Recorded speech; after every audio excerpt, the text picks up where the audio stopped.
هل دور سوريا نوينر حكومتها سوريا وأوبوزيسيونيا وهروها ين جواكا سيفيل روجا دشمي لجنيف دست بقرا شاشانيا كومبونين كوميتا دستوري كر كده حتى روجا إني بردوام بن ده دمكي دا كو شاندية نتويني قرتي جير بيدرسون بو سوريا كشبينيا خوال لدور في قرر آني زمان وقود كو نوناران اري کرنه كو دست به گفتگویان چاکسازیان دستوری بکن هن چافدر دبیجن اف گرد اوجی وگرن بره ببرهم به جبو شیرو کرنا و مجارین ها عزیز کالو چالگوان جواکا سیویل جنیو بریا سکایپ بمرای دم باش ما مستعزیز هون چه هیویان جوه گره دکن ته نشان هنه کو و جاره تشتکی بربچاو ورا قزنج کرن دم باش ما مستا برچاوا تدید شاندا دست پیکر ده دست پیکر شاندا رژیمی یا اپوزیسیون جل جنیفه قصر پالی دوناسیون رونشتن گل ریاست گیر بیدرسون جبو چاره سری کی مسئله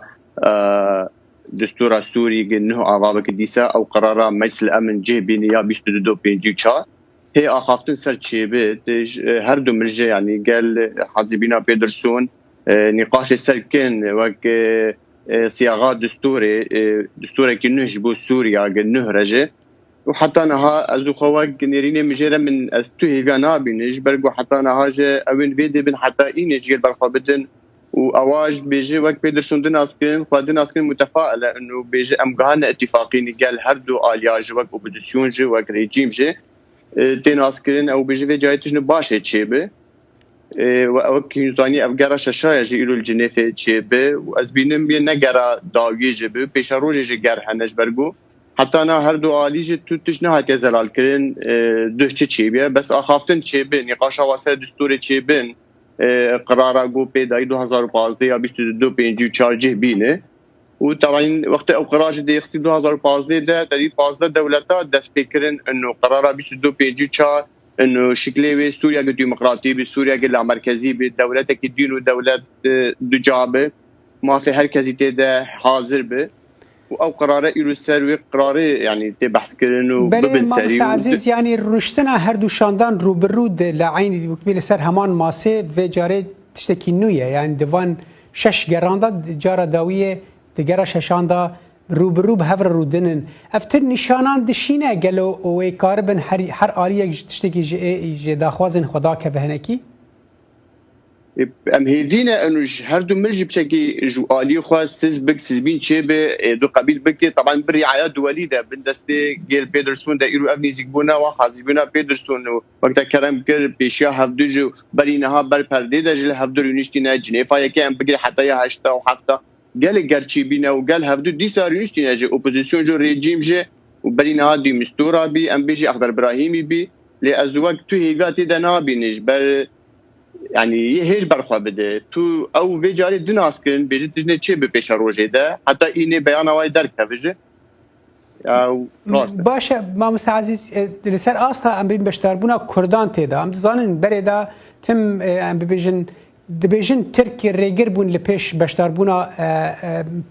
بارتين ام بيجن بيانك بارتين كيتيان اجتماعيه يعني بتايبتي جي ريفبريا خسر انا كسي بشتار لسر استا ام بيجن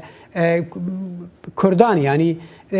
دوی درباره دا چته خواستن لگور خواندناته لگور خواندنا من دسپیکا جنیف ایکی بگرم حتی ایروجو وگنها گره وای ششی دستوری دا جد اوه هیدیه ما انو مناطق کردی هر پارتی کردی تیده حاضر به انا کسی اداره ذاتی جه پارتین پیشورو اف پارتیش در و حمی تیده حاضر ببن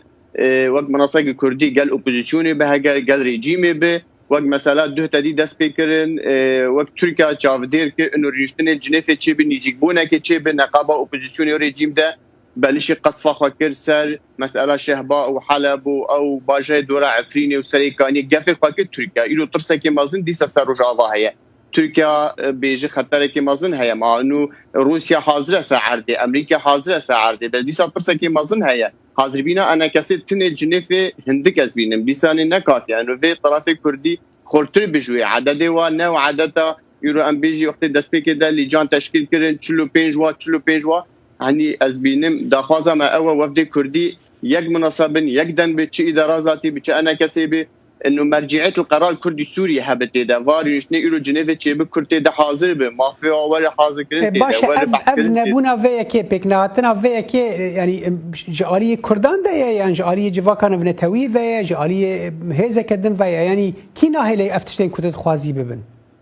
افتشتي اطراف الدولي برن ما مستا وقت مثلا يرو ساعد سوريا ام بيجي باقي دولتك او الدولت جدر و ام بيجي دولت عربي بقي دولت امريكي روسيا ايراني قالك هس كتا سوري ده يرو مصالح فكر هنا البيجم ايران يرو ساعد يرو شركه تركيا يعني امريكا وروسيا وقت ناس كرن يعني دوي ب 2015 ده وقت او قرار دركات تريد بشتي هيفكي کنگر استانا پایاک روسیا استانا چیکرش بوچش بو اب قراره 22 54 نچسری برگو او قرار وقتی جه به مافی کردی جه تجه کرن يعني كردا جنيفا يكي دودي ده يعني دا ناس كرن سيرفي قراره 22 54 اطراف الدولي هنا مستفيد ورقه كردي نچسری دوی برچاوه ما از برچ بيجم نچسری مثلا دستوري في گراش شادجه بر حتى نهاج تركيا غرق روسيا نفس الشيء سعرده الشر هيا مثلا عفرين ايروناي سركرن مثلا جريس بيو سريكانيه قفت تركيا روج بروج زيده بالتهديد هلاوستي هنا كيكي عزيز حتى رجعينت بيش بنيه وكي ديكي كو داخويانيه كهف باش ام بيجن جنيف در كفا تدا كيمان تشتين كل سر اخفي نشان بدن كيواني او تشتغو نقبه واده هاتي جهكرن وك او بيجن امي اصلاح بكن دستور السوري يه بيان اخو اكيد پیشکش بکن بيان اخو بدن اس كنا نقبه هر دو ملاده اوبوزيسيون جو ريجيم جه بس از تو هيغاتي ده نابينش بر مساله شر ديسه هيا هر روج تديد قفه تركيا زيده به اليه في اوبوزيسيون السوري جه سر كرداج سر مساله از تو باوری نابینیم یعنی از بيجي ديسا درير بپیش روجه گردیجی پهنه نه بگرا داویج ام هدی که انه ببیا داوی و مثلا بله خالت زلال بو که عزیز کالو چلگوان جواگا سیویل تجی جنیو مرابوی گلک سپاسی بودماته باز بو واجه